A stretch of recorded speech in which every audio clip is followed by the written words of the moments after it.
E aí, pessoal, tudo bem? Olha, na aula de filosofia de hoje, nós vamos falar sobre a questão da cidadania. Esse é um tema fácil da gente falar, um tema bom, né? Nós vamos falar um pouco sobre a questão da cidadania hoje, vamos ver um pouco sobre a origem da cidadania, certo? Uma aula rápida, uma aula fácil da gente compreender. No decorrer da história da humanidade, surgiram diversos entendimentos de cidadania em diferentes momentos, né? Na Grécia, Roma, lá na antiguidade, né? Lá na Europa, na Idade Média e tal. Mas o conceito de cidadania, como nós conhecemos hoje, ele surge na época da modernidade e da estruturação do Estado-nação. Então, naquele período ali que vocês estão estudando a história, que vai da Revolução Industrial, da Revolução Francesa, né? A partir desse período histórico aí que a gente está construindo a modernidade, então é nesse momento que também a ideia de cidadania está sendo construída, né? Principalmente com aquele movimento lá da Revolução Francesa que vocês estão estudando em história, né? Bom, aí tem uma rápida definição. A cidadania é o conjunto de direitos e deveres exercidos por um indivíduo que vive em sociedade, no que se refere ao seu poder e grau de intervenção no usufruto de seus espaços e sua posição em poder nele intervir, transformá-lo. Então vocês vejam, né? A ideia de você poder interferir, transformar o espaço em que vive, né? Ter direitos, ter deveres, né? Então você veja como essa ideia está muito presente naquele movimento lá da Revolução Francesa, né? Ok. O termo vem do latim civitas, que quer dizer cidade. Antigamente, cidadão era aquele que fazia parte da cidade, tendo direitos e deveres por nela habitar. Lá na Grécia Antiga, né? Atualmente, esse conceito extrapola os limites urbanos, né? E lógico que hoje a cidadania ela compreende também os espaços rurais. Então, o cidadão ele é o que mora nas áreas rurais e que mora nas áreas urbanas, certo? Bom, a cidadania, essa ideia da cidadania como nós conhecemos hoje, assim, a forma mais remota, ela tem origem lá na Grécia Antiga. E nós vamos ver um pouquinho, no geral, desse processo, de como foi esse nascimento lá na Grécia Antiga. Na Grécia Antiga, os tempos homéricos, né, se caracterizam pelo poder da aristocracia guerreira, marcada pela crença nos mitos, cujos relatos foram reunidos por Homero, naquela obra chamada Ilíada e Odisseia, né?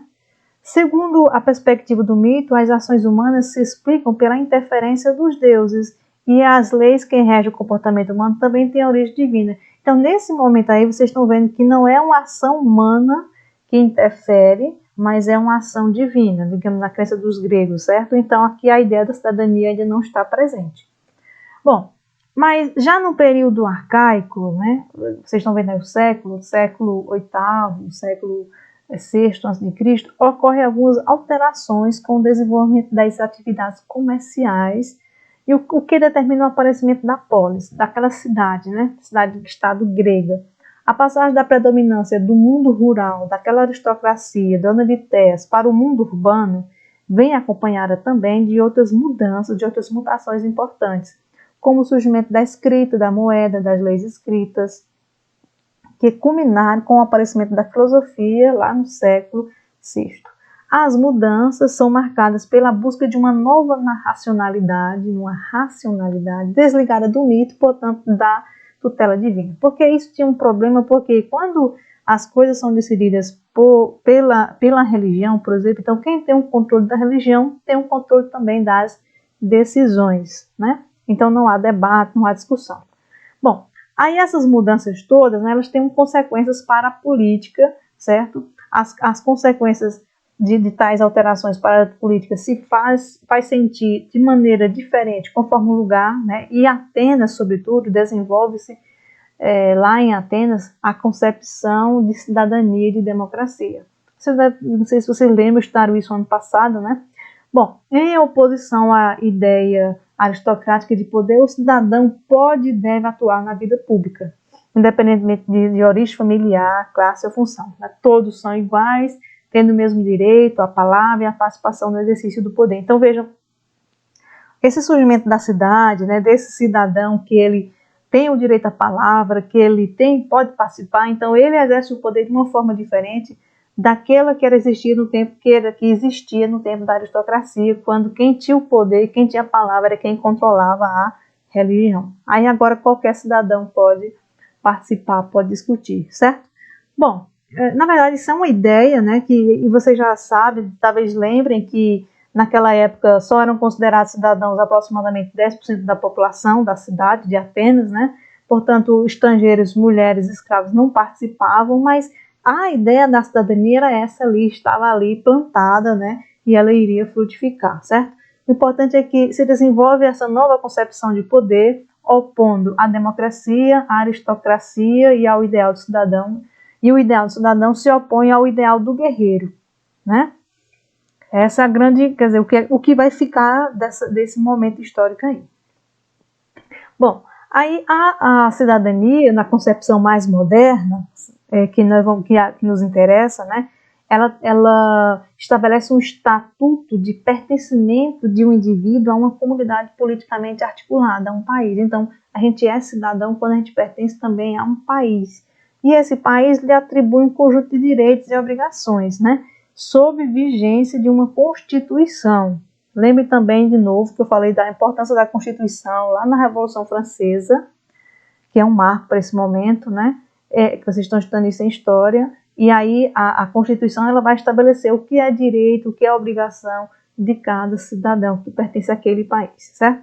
Bom, e outra observação é o seguinte: ao contrário dos direitos humanos, que tendem à universalidade dos direitos do ser humano, né, na sua dignidade, os direitos humanos, portanto, se estendem para todos, assim, de modo geral, a cidadania moderna, ela, embora influenciada por aquelas concepções mais antigas, como mostrei para vocês, né, dos gregos, possui também um caráter próprio e possui duas categorias. Ela pode ser formal e substantiva. Vocês vão entender rapidinho aqui, olha, a cidadania formal é, conforme o direito internacional, indicativo de uma nacionalidade. Vocês já ouviram falar essa expressão, cidadania brasileira, né? Quer dizer, indicativo de uma nacionalidade, de pertencimento a um Estado-nação, por exemplo, né? Então, uma pessoa pode ser portadora da cidadania brasileira. Ela pode ter nem nascido aqui no Brasil, mas veio no Brasil, tirou documentos aqui e tal, está morando por aqui, então ela tem uma cidadania brasileira. Há muitos brasileiros que têm cidadania brasileira e têm cidadania de outro país, por exemplo, lá da Itália, cidadania italiana, então tem dupla cidadania. Mas essa ideia de cidadania formal, ela não é a que vai nos interessar agora neste momento. Porque a outra ideia, né, que é a ideia desenvolvida na ciência política, na sociologia, na filosofia, né, é aquela ideia em que o termo adquire um sentido mais amplo, a cidadania é chamada de substantiva e ela é definida como a posse de direitos civis, políticos e sociais. É essa que nós conhecemos mais assim no senso comum, no dia a dia, né, quando nós falamos que o cidadão é aquele que tem direitos, direitos políticos, pode votar, pode escolher, né, pode decidir, certo? Então, essa forma de cidadania é a que nos interessa neste momento, certo?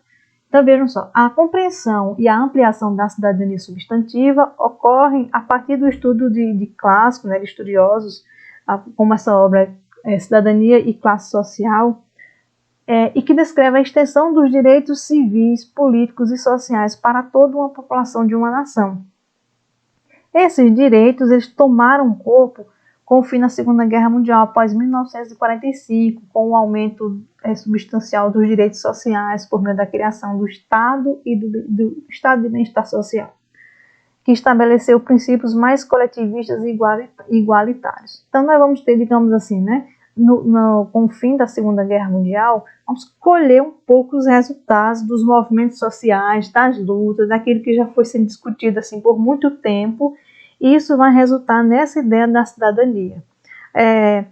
Vai ter, então, portanto, vai ser construída a partir dos movimentos sociais, né, da efetiva participação da população em geral. Isso foi fundamental para que houvesse essa ampliação significativa dos direitos políticos, sociais, civis, alcançados em um nível geral suficiente, né, de bem-estar econômico, lazer, educacional, político, certo? Então, essa ideia de cidadania que nós temos hoje e que nós vamos trabalhar um pouquinho com ela em alguns momentos. Então, hoje eu trouxe para vocês essas ideias bem gerais, esses conceitos bem gerais, certo?